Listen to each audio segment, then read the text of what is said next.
My name is Zach Langway, and I am a senior manager with the Global Community Impact team here at J&J, and it's awesome to be joined by so many of you, including so many of our J&J colleagues in this GenH Challenge endeavor.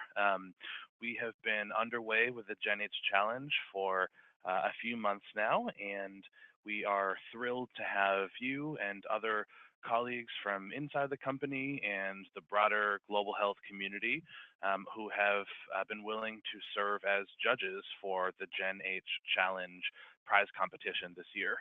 As you know, the GenH Challenge is a social venture prize competition that is looking for new ideas, new thinking, new approaches that can really deliver on Johnson & Johnson's Sustainable Development Goal commitments and ultimately bring new pioneers of ingenuity to the table who can surface new ways to approach big health challenges, all those important things that we're seeking to do in our SDG objectives. The submission period for the GenH Challenge closed a couple of weeks ago, and I'm thrilled to share with you that we had 323 new ideas shared from 41 countries and every continent. So the first year we've done this, it's the first kind of social innovation prize that we've run, and we're seeing tremendous response, thanks in part to many of you who have also helped to get the word out about this competition. 41 countries, it's really exciting, and we have a mix of organization types, including nonprofits and foundations and universities and social enterprise startups and businesses, a real diversity in the applications that we're seeing, and a real nice spread across those 5 SDG areas, the focus areas being environmental health, health workforce development, women's and children's health, essential surgery, and addressing global disease challenges. And so as we enter this next phase, these 323 applications have now been narrowed down to 75. The first round of scoring was actually peer input, where all 323 applicants gave their feedback to a handful of their peer applicants, gave a qualitative and quantitative score, much like the process that you'll be going through in scoring some of these applications. And through that peer feedback, 75 top semifinalists have risen to the top of the pack. We are thrilled to have you offering your expertise, your lens, your intuition on this, and helping us ensure that we're really allowing the best ideas to bubble up and offering your point of view in doing so. So my colleagues on the phone are from our support team at Common Pool. Common Pool is an agency that specializes in prize development and implementation. And so they're going to walk us through some of the logistics and mechanics of the scoring process. But again, thank you so much for being here, and I look forward to doing this together with you. Thank you, Zach. So my name is Lynn Van Deventer, and on the phone I have with me my colleagues Jenny Pizar and Jordan Bloomhart. And in a few minutes, Jordan is actually going to walk us through the mechanics of the scoring tool that you'll be using over the next period of time. And Jenny, who is our outreach and engagement manager, and so she's was instrumental in making sure that we had this robust participation that we have had for this competition. I'm just going to briefly speak about the competition, and then I'm going to turn things over to Jordan. But we had tremendous response to this competition. Like I think it has succeeded beyond our wildest dreams here. And one of the reasons, it was very much a team effort. We really appreciate everyone at J&J who helped spread the word about the competition. There were many lunch and learns around the world that got people in to learn more about the GenH Challenge. And the competition platform itself and the prize design were very intentional. So the things that we focus on when we do prize design is openness, transparency, and fairness. I'm just going to briefly speak about those, and then we'll get down to the nuts and bolts here of the training. So when we say open, what we mean is that when you come to the competition site, anyone in the world who had a computer and an idea were able to participate. And before they even registered to participate, they could see what they needed to do, how they were going to be scored, and who was going to be scoring them. So Jordan, if you could go to the application page just briefly here. So if you haven't already, we encourage you to go to the competition website. It's under resources there and then application. We encourage you to go to the competition website and familiarize yourself with the application. This is, if you just want to scroll down a little bit, Jordan, just scroll through that for me. This is the template that the participant used to complete their application. So you will be very familiar with this by the end of the scoring period. Thanks, Jordan. And now if you could go to the trait scoring rubric, please. So once a participant knows what what you guys have a WebEx you're running? We do. Who is that just spoke? This is Colleen. I didn't see it on the invite. Sorry. Hi, Colleen. That's okay. Jenny, would you mind tracking down Colleen's email? You should have it there, and just sending her the link, please. Thank you. So once a participant knows what's expected of them, the next thing that they want to know is how they'll be scored. We have 4 traits, and Jordan, if this is human-centered is the first one. If you could just scroll down for me. Impactful is the second one. Creative and feasible.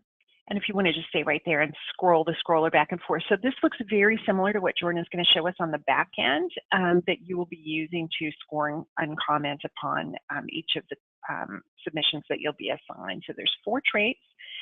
Each one of them has a prompt that helps define what that trait means.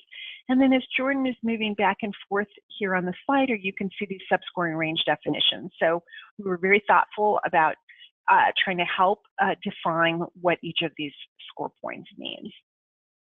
Then the next question that gets asked is, well, now I know what I have to do. I know how I'm going to be scoring. Well, who's doing the scoring? So I know many of you have already been in touch with Jordan or a member of our team, and we have your photo and bio on the website. That's just part of our transparency. We also have pins on here that represent the peer-to-peer reviewers, so all of the participants who completed peer-to-peer review. But if you just want to click on any of those EP pins there, Jordan, and and just pull up someone's bio. Thank you. So we've been very transparent about who will be doing the scoring. Again, we thank all of you for participating. The last thing I want to talk about is fairness. And Jordan, if you want to go to our normalization routine. So each submission receives 5 sets of scores and comments. So everyone who participated in the peer-to-peer review has already received 5 sets of scores and comments from their peers. And now the top 75 will be receiving a set of 5 scores and comments. And you may ask, why do we do that? And this normalization routine here explains it. Basically, we are trying to level things out for fairness. So if I'm someone that was assigned 5 hard peer reviewers and Zach received a set of reviewers who were quite easy, what this normalization routine does is level that out so that everyone is treated the same. If this is something that interests you, we've got the explanation right there on our website. So yeah, that's just another aspect of the transparency of this competition. I think that is everything I wanted to say. So Jordan, I'm going to turn things over to you, and if you want to walk us through the scoring process, I appreciate it. Sure. To walk through the judging process, I'm going to jump over to a sample website that we use since we don't have those assignments made yet for the judges. So on this page, I'm going to just log out for demonstration's sake. As a judge, as soon as we have all of the distributions made of the assignments for you to review, we will send you a login for you to be able to log in as a judge and access the system. To do that, we'll just go ahead and log in here. For now, I'm going to use a sample judge that we have set up.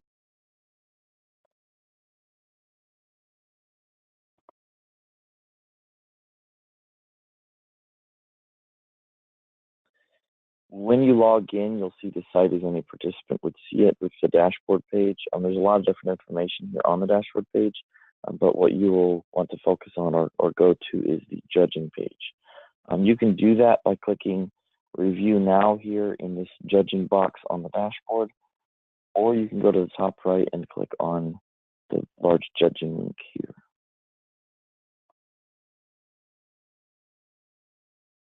Once you're on the judging page, you'll see a lot of different information provided here in a grid or a table. I'll go ahead and walk you through what each of these means, and then we'll get into how to do the scoring. So the application column, this is where you'll click to begin reviewing the application and where you can do all of the scoring in that link. The COI, or conflict of interest column, is where you will select yes or no for whether you have a conflict of interest with that organization.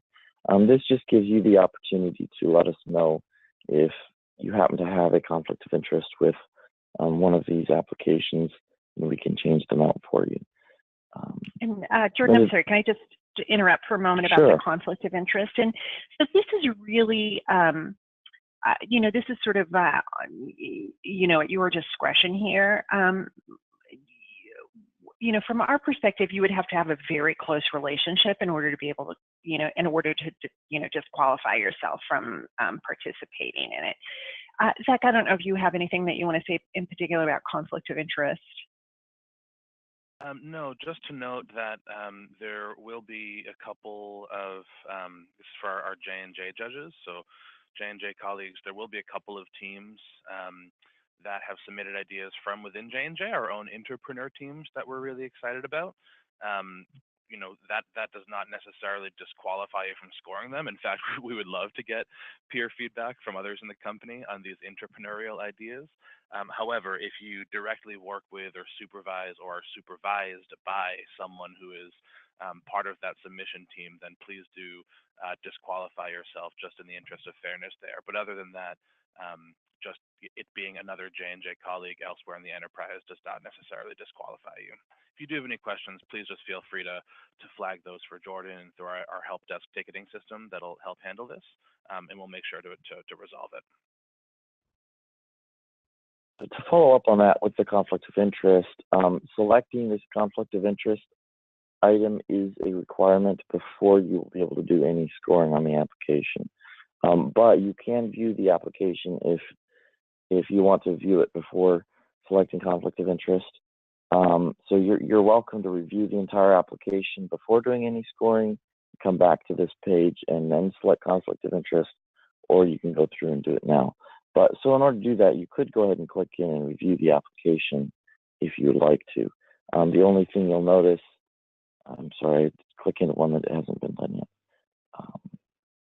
So if I click into here on an application that has not had the conflict of interest option selected, you will see on this page that there will be a notice at the top that says, to begin scoring, please declare if you have a conflict of interest with this application or their organization.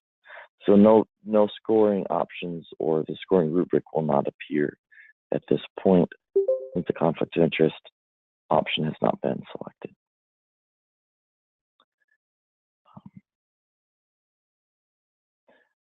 So in the submitted by column, you'll see who is responsible for submitting that application for their organization.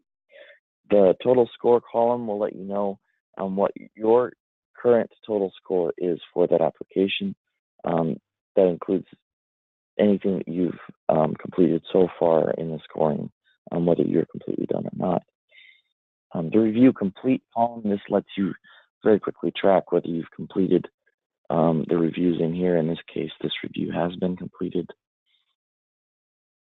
The traits scored column will let you know how many traits you've completed a score for, and the traits feedback, or how many traits you've provided feedback for.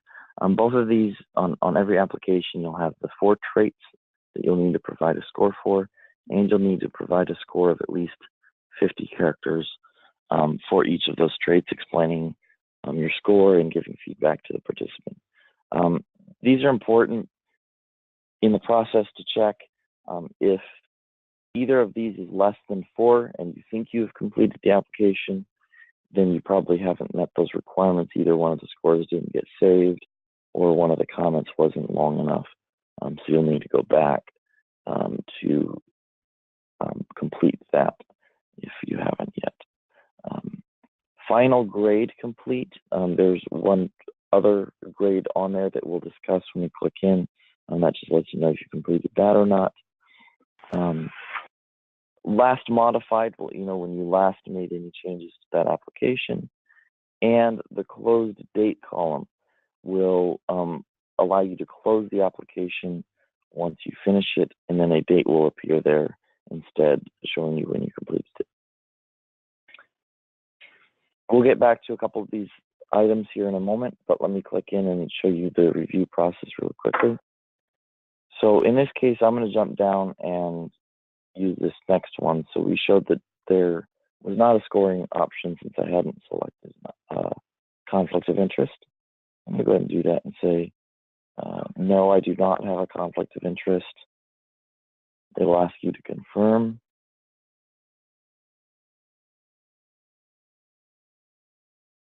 Actually, let me do something real quick. So let me show you what happens if you select yes. So I do have a conflict of interest with this application. I'm going to go ahead and say, yes, I have a conflict of interest.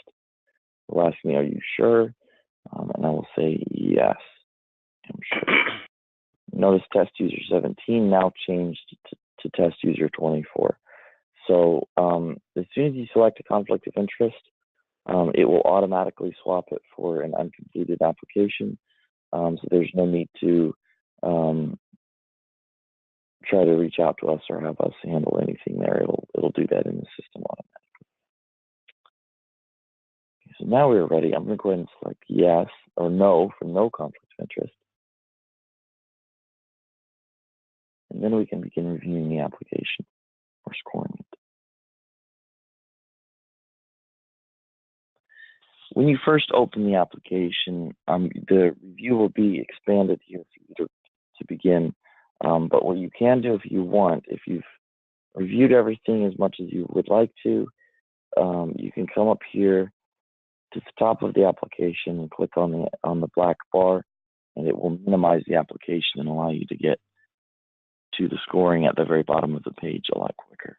A couple things to notice on this page. You'll see at the top you have the scoring tasks, 0 of 9 complete, and the last saved text here. These will let you track your progress. These scoring tasks, every time you complete a task, this will update, letting you know if you've completed everything.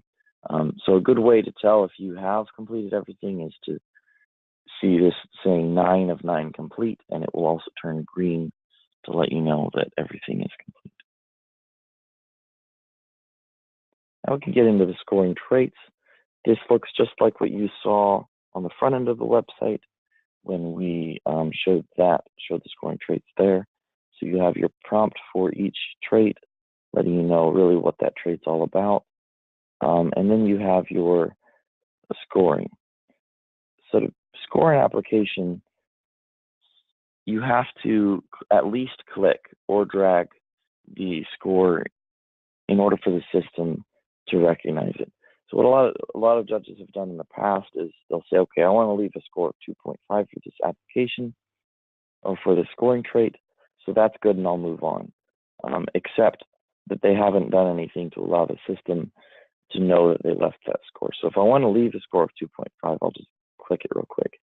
You'll notice that once the score is complete and registered in the system, it will turn green. So that will let you know that it is complete. The other thing you'll want to make sure you do is leave your comment, or what we call trait feedback. So that will be here at the top right. If you haven't opened this review yet, this scoring box should actually be expanded already. But if it isn't, you can click on the red link. Doing so will bring you to this text box. So to complete this, as I said before, you'll need a minimum of 50 characters.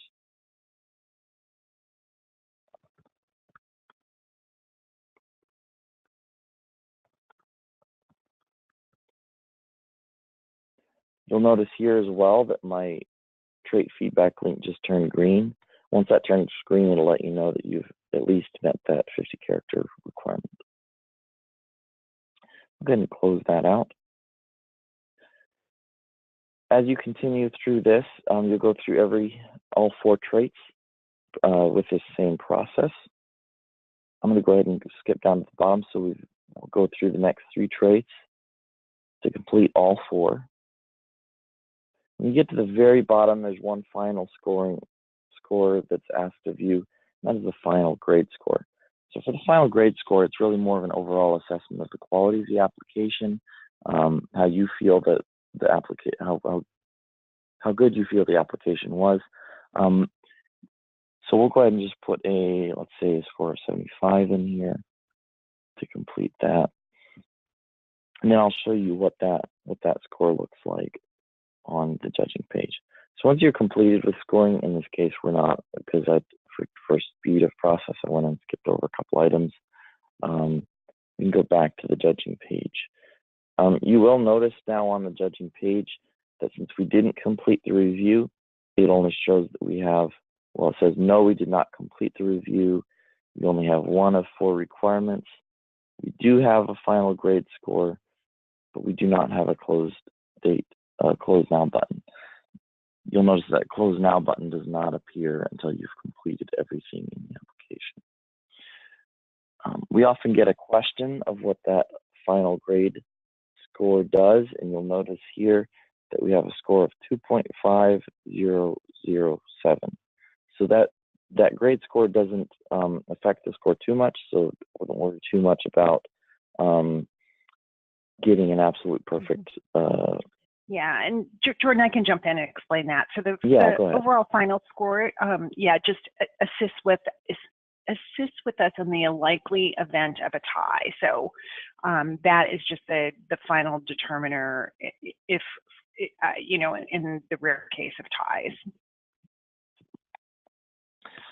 Certainly. Following that, there's only a couple more things to touch on really quick. I would say that once you have completed all your applications, be sure to click the Close Now button to close out your reviews. That allows us to know in the system that you are done with those reviews. So once you click the Close Now button, it'll ask you to confirm. Reason it asks you to confirm is that once you do close that, you will not be able to make any changes. So if you do wish to have the opportunity to make any changes or updates, you can wait until you're done with all your reviews to close them. I'm going to close this one. You'll see here that the Close Now button went away, and it tells me that I closed that on 11/10. One final item to discuss is that sometimes this scoring process that we use here, it saves automatically. It's a little interactive. So for some people with maybe not a strong internet connection or an older browser, sometimes we'll have a little bit of trouble with that process. And if they do, we have an alternative scoring process that they can go through. Hey, Jordan, I don't think we need to go into that right now. I don't think we need to go into that right now. But if you do have any difficulty, it should be seamless. It should be seamless and smooth. But we do have support available. So if you have any questions once you get started. Okay.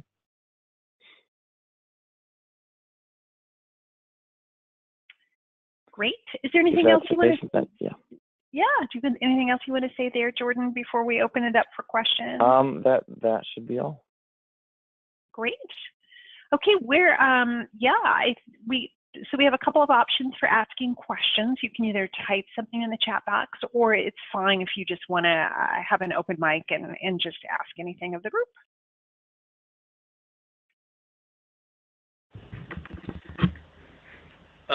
Hi, this is Kenny Simon in the UK. Thanks for the demonstration.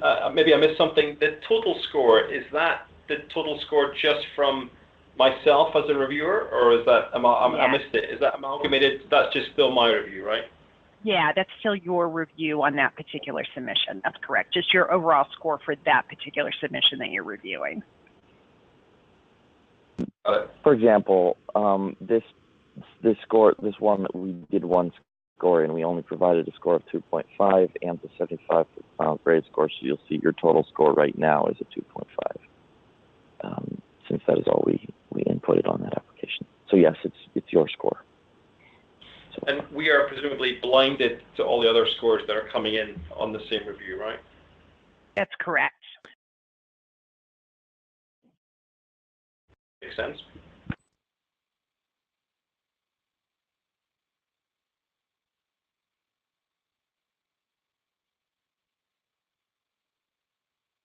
Any other questions? Oh, Colleen, I saw Colleen in the chat box. You asked, what is the time window for reviewing? Great question. So we are going to get these out to you today, so that you'll have these and can start in on them. Let me pull up my little window here. We estimate that everyone is going to receive between 8 and 10 submissions, maybe in some rare cases up to 11 or 12 if we need to. Each submission takes about 30 minutes to read, so you can estimate there between 4 and 6 hours total. We're going to distribute these today, and we're aiming to have all of our reviews completed by end of the day on Monday, November 20th. So that's about a 10-day window for this first round of scoring, which again should be about 4 to 6 hours total time commitment.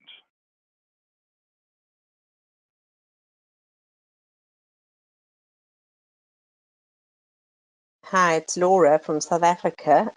How long do we have to review those? So it's going to take 4 to 6 hours to review 10. Yep. And do we have a week or 2 weeks, or what's the time period? About 10 days. So you'll receive the distributions hopefully later today, and they will be due for completion by end of the day on Monday, November 20th. So a 10-day window. Okay, cool. And again, while people are coming up with the rest of their questions, I can just talk a little bit about next steps. And Zach, feel free to chime in here. But part of the urgency of getting these reviews completed as quickly as possible is that we have a big pitch event for the 6 finalists who will be determined through this process in combination with some a review from the J&J team in January 17th, and as you will very quickly see, many of our competitors are international folks, and we want to make sure that we've got enough time to do a little due diligence on them before they're announced as finalists, and give them enough time to be able to actually travel to the U.S. Some of them may require visas. Exactly. Yep. Thank you for the question, Laura, and Kenny, thanks for your question. Colleen, I see another one here. Thank you also. This is a great question. So in terms of access to the site, you'll get an email that gives you login information as part of the distribution of assignments to you. And there'll be a login as well as a passcode for you to log into the website, access that backend that you saw, and then do the actual scoring itself. Is the due date end of day Eastern Standard Time or end of day Pacific Standard Time? You guys were saying you were in Seattle. For some of us on the East Coast, it might give us a little bit of time to go on vacation next week. Yeah, Eastern Time, end of day Eastern Time. Okay. And is it possible, I don't know if anybody's taking notes on all these questions, it might be helpful for people, just if you were to write them all down and, I don't know, make them available to people, because like, so that you're not getting emails with the same question over and over again. Yeah, we will, when the judge's email goes out with your username and password that you'll get individually, we'll include this the timeline and how to get help if you need it, and actually a link to this training video as well. Yeah, and Lynn, let's just put in the bullets with the couple of FAQs around timing and when the cutoff point is. Well, we can put those in as FAQs. That's a great suggestion, just so you have all that right in front of you. Thank you very much. Yeah, no, great. That's a great point. And in terms of the piece, after this, we're like as Lynn said, we're aiming to get these all closed by end of day on the 20th. The next piece is if for some reason, there is a judge who does drop out or isn't able to complete theirs for some emergency reason, we will redistribute any outstanding applications. So that's again why we have a little bit of a buffer built in there, just to make sure that we're able to really fully score and get really important feedback from you and others who weren't able to join this call but will be joining you as judges throughout this process. Hey, Zach, do you mind taking just a minute to talk a little bit about the finalists and the pitch event and the support that they're going to be getting? I mean, I think that's pretty important and amazing. Yeah, absolutely. And if there are other questions, feel free to put them in the chat box. But once we have gotten all of your feedback in this round of scoring, we will narrow to the top 6. The top 6 will all be invited as our finalists to join us for a live pitch day on January 17th in the San Francisco Bay Area. We're really excited that our colleagues at JLab South San Francisco and our colleagues at Baby Center, and Colleen is joining us here on the call, are going to be helping to share their expertise, their point of view, bring some of our finalist teams into J&J spaces, and share their thoughts on innovation for the future of health with these finalist teams, not only for the pitch day, but also for a boot camp week. So we have the cash prizes that I'll tell you about, and we also have non-financial incentives we're awarding to all 6 teams. So the 6 finalist teams will each be coming to the Bay Area for a whole week, and they'll be doing skill building, they'll be doing networking, soft skills, hard skills. They'll be working on their pitches with coaches and mentors from within the company and outside of the company. They'll be refining their ideas, maybe meeting new funders or partners, but really spending a week of immersive time to take their idea from a great application to the early stages of their first year. So they'll be awarded the rank order of prizes on that pitch day on the 17th. All 6 will come in and all 6 will win something, whether that's one of the $50,000 honorable mentions. We have 4 of those. We have a $150,000 second place prize, and we have a $250,000 grand prize. They'll come in, they'll pitch. There will be a pitch judge committee that includes J&J executive leaders and luminaries from the global health community. They will give commentary and provide feedback, score the final 6, and that'll determine the rank order. So we're really excited for where this will go, and really excited to share with all of you those final 6 once you help to decide and affirm those. Of course, anyone who is planning to be in the Bay Area around that time, we would love to have you or any of your other colleagues, whether that's internal or external to J&J, to join us for that. But yeah, that's a bit about kind of what the end of this process looks like.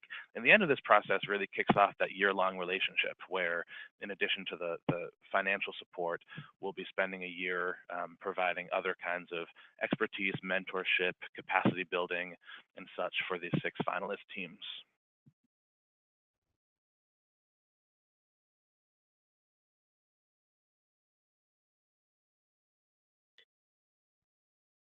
Any other questions?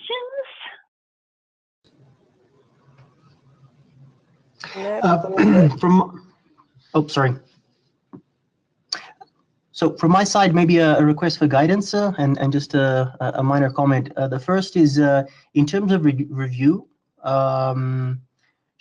Should we, have a look at all the 10, score them, or start scoring from the first to the last, and then maybe go back? This just to avoid, the bias at the beginning, not having a clear idea of, what an average score looks like.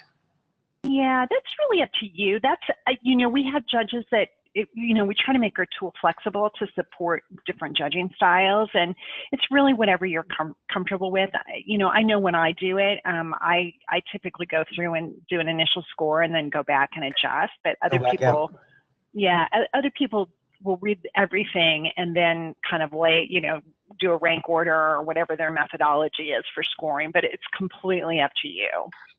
Okay. And then just a very minor comment on the website. I've been transferred to New York. By the way, I'd love that, but I think that I should be sent back to Kenya, and I shouldn't steal Somi Kim's profile. So if you could just check thank you for letting us know. We'll fix that. And I'm sorry that we can't make the transfer happen for you there to New York. But